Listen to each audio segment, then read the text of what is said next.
Naghahanap ka ba ng pagkakakitaan na walang ilalabas na pera? O huwag kang maghaw. Kasi walang ganun. Walang ganun na gusto mong kumita pero hindi ka maglalabas ng pera. Ilang taong ka na ba ngayon? Meron ka ba nakita? Baka scam. Ayun. Hindi ka maglalabas ng pera pero marami kang kikitain. Ang tunay na kitaan, pinagtatrabahuhan at saka may puhunan. No? Ngayon, humanap ka ng pagkakakitaan na maliit lang ang puhunan pero malaki yung kikitain.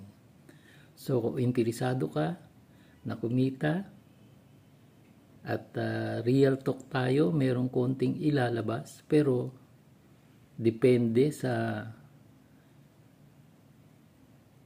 galing mo at saka tiyaga mo at saka dedication mo, malaking kikitain.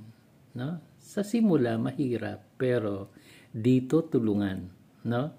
At meron ng established na sistema na kung susundin mo lang, magiging successful ka. So, kung gusto mong ng ganon, maghaw ka. Huwag na maghaw yung yung magtatanong kung merong ilalabas na pera. Hindi kayo kailangan dito, no? Maghintay pa kayo ng ng 1 taon, 2 taon, 3 taon hanggang kayo tumanda ng tumanda. Wala kayo makikitang ganon. Okay? So bye-bye.